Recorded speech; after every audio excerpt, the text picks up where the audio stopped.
Good morning, ladies and gentlemen. It is October 25th, 05:43. Today is the last day of the Ruck Mart Challenge for myself. I think the complete fundraiser ends on November 6th. But yeah, guys and girls, thank y'all so much for tuning in and sticking it out with me and watching these videos. Just go over some of the stats real quick. We raised over $870. My original goal was just to raise the $200, but we surpassed that by a lot. I sincerely appreciate everybody that donated. Thank you guys and girls again. Total mileage is 50.29. We banged that out this morning and finished that off. Total videos after today, I guess it's gonna be like 27, 28. Just to go over some of the topics that we covered. Pride. Don't let your pride keep you from getting treatment. Drugs and alcohol. Don't let your substances that you use take you down or help you cope with a problem that you should be coping with in a different way. And if you pour that stuff on top of a mental health problem, it's not going to help you at all. Get you some good friends. Surround yourself with good people. Don't as my grandmother likes to call it, don't slum.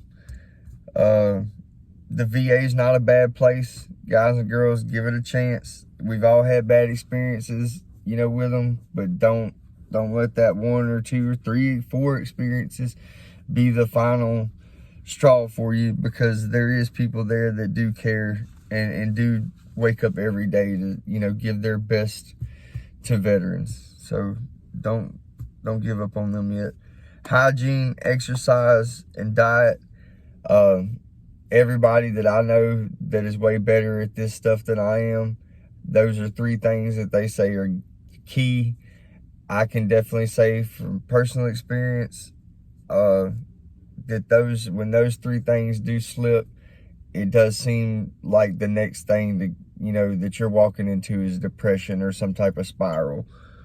Open up to somebody, man, if you're having problems, but do it in the right way. Remember, like I said in that video, you can scare somebody pretty bad, and don't be trying to get help and mess around and do it the wrong way.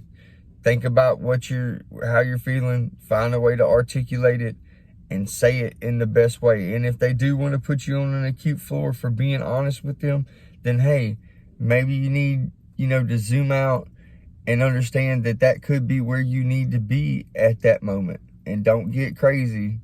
You know what I mean? Don't freak out, but just find a way to open up the right way. And remember, pay attention to who you're opening up to. Sometimes who you think is the best person to open up to isn't, unfortunately. Get a hobby, man. Stay busy. Idle hands are devil's workshop. I mean, everybody's heard that phrase, but I'm serious, guys and girls. Find a hobby, whatever it is. Don't start banging dope and call that your hobby, though. Okay? All right, or don't start beating your dog or whatever, fighting dogs and call that a hobby. You'd be surprised, guys. I'm serious. Reinforce relationships. What I mean by that is, like this morning, I took my son with me on my last 2 miles for the Ruck March. I finished it off with him. He wanted to go, so I took it with him. I'm just trying to reinforce that bond between him and I. A lot of guys and girls with PTSD, you don't understand how much you do isolate or how much you do keep people at arm's length. And those people all around you, they just want to give you love, man. They just want your love. And we give it and take it in a different way. A lot of us that have PTSD. Medications, guys and girls, my Lord, I know so many of us that are out here suffering, and there is potentially a medication regimen along with a therapy regimen that could benefit you greatly, and you don't want to get on the medication because of stigma, pride, whatever it is, just give it a second thought. Just give it a guess. If you're really suffering that bad, then why wouldn't you? Programs. Y'all, if you didn't see the programs video, please go back and watch it. It is, to me, I feel like it's not the best video, but it is one that I was excited to make because I feel like that it does have some information in it that some guys and girls out there might not know. And it might be that deciding factor that leads somebody to picking up the phone to call said person or to drive down to the VA and start the process of getting into a residential treatment program. Don't be that guy. Guys and girls, I have been that guy before, and that's why I'm trying to give it back to y'all.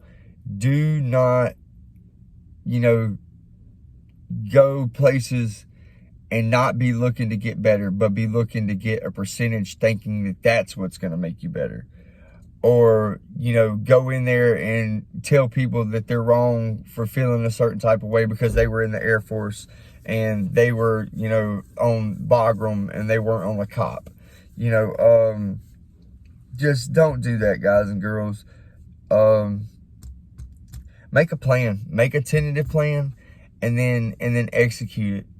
Y'all, I'm telling you, a pen and a piece of paper have been my best friend sometimes when it comes to organizing my thoughts and actually seeing my problems from what they are and seeing all the tools that I truly do have around to utilize to help me with said problem.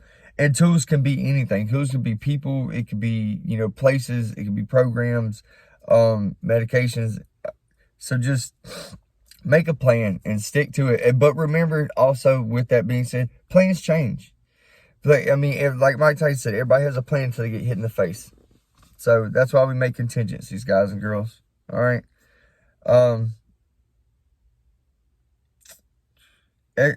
Excuses. Don't let a factor become an excuse. Stop using factors in your life as excuses to why you don't better yourself or fix your problems. And last but not least, y'all, guys and girls, if you feel like hurting yourself, please reach out to somebody, whether it be at the VA, somebody you know personally. The hotlines that they have, you don't know that person at all. They don't know you from Adam. So, they're not going to care, or you shouldn't care what they think about you. You should only care about getting help. This road does get better with time, but you have to apply yourself. It's not going to fall in your lap. And that's a hard pill to swallow for some people. And it was for me. But please don't give up. This fight is ridiculous. I've never seen a fight follow people back home, 7,500 miles back to the United States to almost take us out like this. Like, y'all, please don't let the enemy win at home. Do not do it. Reach out to somebody. Like I said again, we love you guys and girls, and if you think that there's nobody out there that loves you or cares about you or wants to hear your problems, I guarantee you this: somebody would much rather listen to your problems and try to help you figure them out than they would attend your funeral. So y'all hang in there, man, and I really appreciate everybody that followed me and all the support, and share this to anybody that you think might need to hear this. And y'all stay strong. I love you guys and girls.